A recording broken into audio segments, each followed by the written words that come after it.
Howdy y'all, Fuzzy Biker out here at Prairie Rose State Park. It's a beautiful warm afternoon and I'm out for a wonderful ride on this amazing Royal Enfield, or as I call it, Royal Zenfield Classic 350. That's one of my favorite motorcycles to ride. It's got about 7,500 miles on it. What is it? Well, it's a 349cc single cylinder, air-cooled, single overhead cam, 2-valve, little hot rod. Puts out about 20 horsepower, 20 foot-pounds of torque, about 27 newton meters. Has a wonderful little 5-speed gearbox, and I really do mean that's very smooth, very easy in and out of gear, very positive shifting, just a beautiful thing. Chain drive, of course, just a hoot to ride around on. I love riding this motorcycle. On the front, she's got 41 millimeter forks that are covered with about 5.1 inches of travel. That's about 130 millimeters. She has a 300 millimeter disc on the front with a dual piston Barbary caliper, mag wheels, 19-inch tire. Metal fender, by the way. Everything's metal. Even this is cast aluminum. Jumping over to the back, she's got twin shocks on the rear. See if we can see those there. About 3.5 inches of travel, about 89 millimeters. 270 millimeter disc with a single piston Barbary caliper.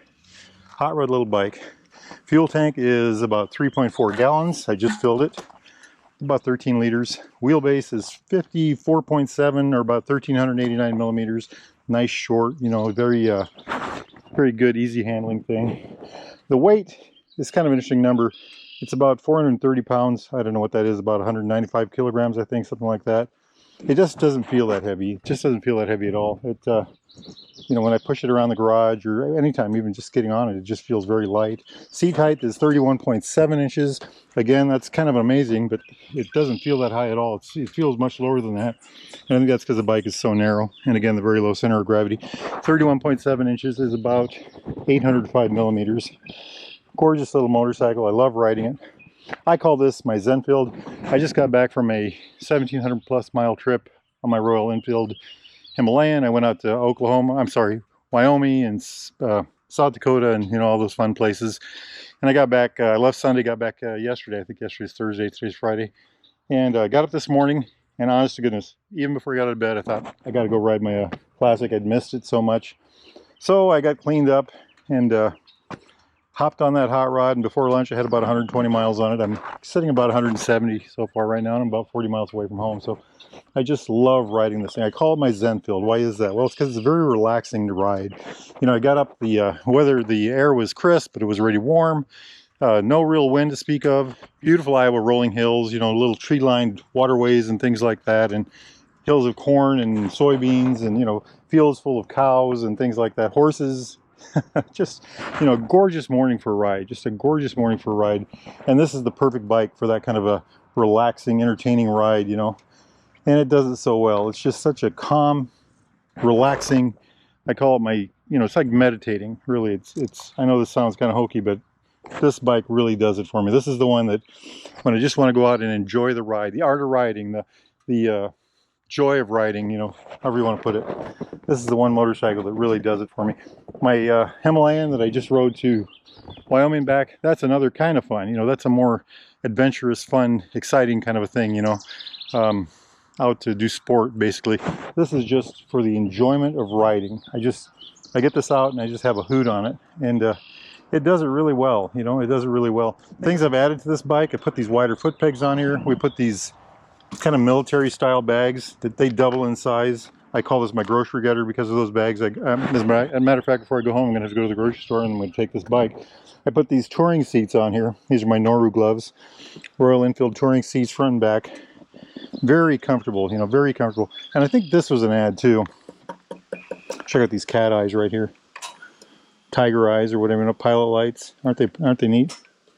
Very nifty. They're just aesthetic, but I like them a lot. It's just a fun motorcycle. Fun little motorcycle. When you sit on it, you sit upright, leaning forward slightly. Your feet are, you know, your knees are about here. Your heels are slightly behind your knees. You're in a very comfortable, relaxed position. You do have to reach for the bars a little bit. That's kind of an interesting thing. The new Bullet, which is essentially pretty close to this bike, the bars are a little taller on that bike. So, but you know, it's a good place to be. As far as handling goes, like I mentioned earlier, it pushes around the garage very easily. I keep mine right by the garage door. I need to go do something really quick, or if I just want to go out and play on a motorcycle, this is the one I generally push out and go for a ride on. So in town, it's an excellent town bike. Handles great. It does all those nifty things. Very nimble, quick handling, good braking. You know, it picks up and has enough power for just normal driving. Does it very well. On the 2-lane blacktops of Iowa, that is kind of a neat place for it, and it does that very well up to about 60, 65 miles an hour. It'll go 70, 75, but it's more comfortable below that. One thing I did was I added a cat delete pipe right there. I think that's a very important add. I should have pointed that out earlier. That opened it up a lot, and that gave it a lot more power. You know, if you were going up a hill at 50 before, you go up, now you can go up at 55. You know, if you were going up a hill at 55 before, now you know you've gained 5 miles an hour basically, and it has a lot more torque, a lot more feel. As far as the interstate goes, I generally don't take it on the interstate, although I did today, about 3 miles. Had the wind at my back, and I was bouncing out the rev limiter, which is about 73, 74 miles an hour. Indicated to be about 75, 76. So, you know, it'll do it, but I don't like to do it at all. And as a matter of fact, if you had to do it on a regular basis, I just wouldn't. I would get a different motorcycle for that. Maybe a Scram or something like that. Scram 411. Beautiful bike. Absolutely love this thing. Again, my Royal Zenfield, my relaxation bike, my meditation bike, my feel-good bike. Just a wonderful hot rod. I got this one. Oh, I've got 7,300 miles on it. I'm just looking at that. My tire, I'm going to have to go to the bike shop when I leave here and get a new tire, huh? That is about as wore out as it should be. I think I might have to work on that. I got this hot rod at Baxter Cycle in Marnie, Iowa. If you are in the market for a newer used Royal Enfield, Triumph Classic British bike of any type, need parts, doodads, thingamajigs, accessories, gloves, apparel, things like this wonderful showy helmet. Neotech too, I love that helmet. You know, anything at all, get yourself over to Baxter Cycle in Marnie, or go to, in the mighty Minnetropolis of Marnie, Iowa, or go to baxtercycle.com. Make sure you tell those fine folks that Fuzzy Biker sent you. Now it's a beautiful day. Look at that, there's geese out there, all kinds of water out there. Just a wonderful, wonderful day, and I'm going to go for a bike ride. Y'all do the same if you can. Life is good. Wahoo! Yippee-yi-yay! Yippee-yi-yo! Down the road we go! Beautiful, beautiful machine. Turn the radio on, turn the radio on, turn the radio on, turn the radio on, turn the radio on, turn the radio on, turn the radio on, turn the radio on.